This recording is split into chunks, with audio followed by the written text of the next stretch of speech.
loyal subjects, today we are here to talk about the third and final book in the Kane Chronicles trilogy, The Serpent's Shadow by Riordan. As far as conclusions go, this is a pretty good one. It was solid, it tied up all of the loose ends that we had and the questions that we'd been asking ourselves in the previous two books, so I thought it was solid, strong, good conclusion to a really good series. If you do not know what the Kane Chronicles is about, I have reviewed the previous two books, so I will link you to The Red Pyramid, my first discussion on the first book, and I'll go into more depth about the premise of the story, but basically it's about a brother and sister duo, Carter and Sadie, who get sucked into the world of the Egyptian gods. It's action-packed, it's full of magic and suspense and questions, and I highly recommend it. So if you have not read The Serpent's Shadow, then I would say go read it and then come back and we can discuss in merriment. Goodbye! So The Serpent's Shadow. We're starting off this book with all of these attacks by Apophis about this scroll, and we don't learn until later that this scroll is the key to defeating him. So Carter and Sadie enlist the help of this evil magician Setne, I hope I'm saying that right, to lead them to the spell where they can defeat Apophis. The whole premise of this spell is that you take a part of the soul, kind of like a backup hard drive, and then you use that to perform this spell to like get rid of them, to banish them to like the darkest parts of the duat. It's a pretty solid plan. I really like the way that everything unfolded in this book. We've got people going off on their own separate missions. I mean, it kind of really kicks off once Carter and Zia go with Setne to find the Book of Thoth, and then Sadie and Walt go off and try to rescue Bess's shadow to see if they can bring him back and that if this spell is going to work. So, Walt. It was kind of a big question at the end of the last book that what was going to happen with Walt, because he's got this curse that's inflicted on his family and he's dying from it and he's not going to be around much longer.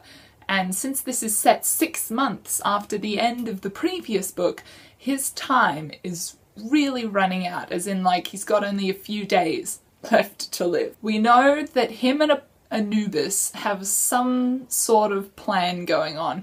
I did suspect that he was going to be a host for Anubis, something along those lines. I wasn't sure how that was going to play out, but when it finally did, whoa. So after the hilarious scene that is the hunt with Neith, the hunting goddess, who is completely crazy, and I just thought her dialogue was gold. She's that kooky woman that's living in the bunker with all these conspiracy theories, sewing people's pockets. I can root for this woman. And so after that, we've got Walt dying after he casts the spell on Bess's shadow. And then Anubis showing up and Sadie's just standing there like, hello, what the hell is going on here? And then they merge into one. Yeah. So lesson, girls, if you find yourselves liking two guys at the same time, just merge them into one super guy and all of your problems are solved. I didn't have that many strong feelings about who I wanted Sadie to end up with, but after that scene at the start with the dance, where she and Anubis are dancing, sweeping across the floor, I was getting all these like Cinderella feelings, and I'm like, okay, Anubis, you're my bro now. So she's kind of with both of them. Interesting ending. But I'm glad that that plotline got tied up. Then we've got Carter and Zia. Now, Zia, we've known that she's playing a role in this somehow to do with Ra. And one of my other biggest hopes for this book was that Ra, that he would regain his full soul and he would rise and be the god that he used to be. It wasn't until she got possessed by Khepri, the scarab beetle necklace, that I realized she was going to be the host for Ra. I wasn't sure how that was gonna work out, really. But then once we learned that Ra had to be reborn, like the cycle of the sun, it started to make a bit more sense. We finally tie up this tension between Carter and Zia. They kind of say, hey, you know, it's the end of the world is at our doorstep. You and I, we have unfinished business to attend to. Now kiss me, you fool. Of course, this could only happen after Carter had been an idiot and given Setne, evil Elvis man, the power to command his demon blade-headed pirate captain thing. Why, Carter?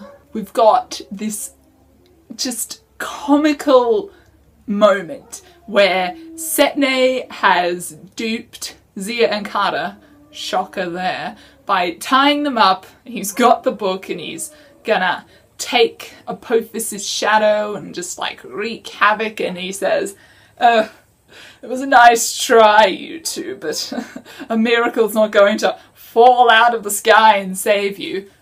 Cue Sadie falling through a portal in the sky and just kicking some ass. It was kind of around this time where I really took in how much Carter and Sadie's relationship had progressed. They had kind of been estranged from each other for all of those years, and now they're each other's rock. They're holding each other to the ground. They've always got each other's backs. They might, you know, shoot the shit out of each other, but they're good family.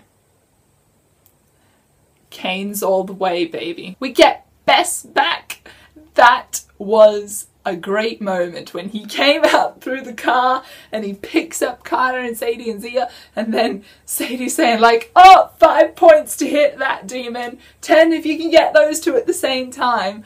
Those two should never be allowed to conduct a car together. So now we finally get to the big showdown in Egypt. Obviously it had to be in Egypt, where Apophis is rising and Carter kind of has to rise up into the role of a new pharaoh. And there hasn't been a pharaoh since ancient Egypt was a thing.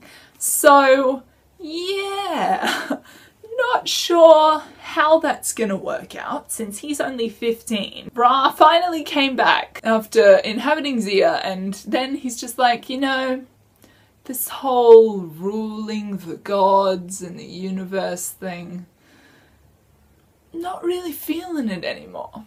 Carter, you take over for me, okay? Yeah, you go, bud. Boom. Ra out, bitches. But anyway, the final showdown against Apophis. I thought it was pretty good how it all came together.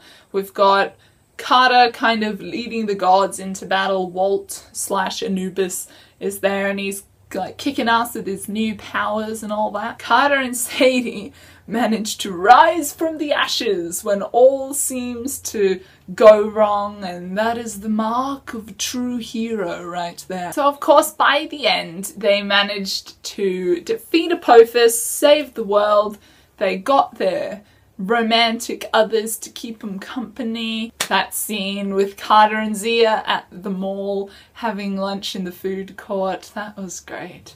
I love them so much, and I'm glad that they finally can just be together. I'm a little weird because Julius is still Osiris, so I'm thinking, is he gonna have to be the host of Osiris forever?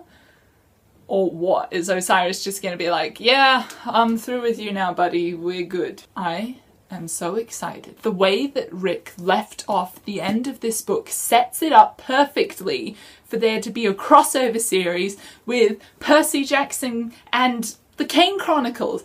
It's all there. He has this whole Setne's out there with the Book of Thoth and he's gonna wreak havoc, and then Sadie's mum mentions like, oh, I've been prophesizing something about rival gods fighting each other, and we've gotten several nods to the Greek gods in this series. So what else could it be? Rick has talked about making a crossover series in interviews and stuff. He said it's just when is he gonna have the time? So I'm thinking after he finishes his new Magnus Chase and the Gods of Asgard series, we're going to get a Percy Jackson Kane Chronicles crossover series.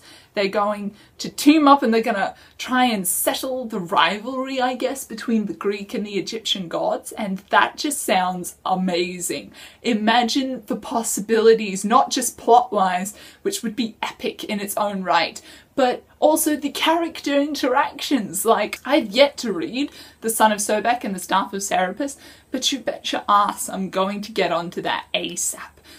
Just thinking about it just fills me with this ecstatic excitement, and I just I need to sit down. Anyway, those are my thoughts on The Serpent's Shadow.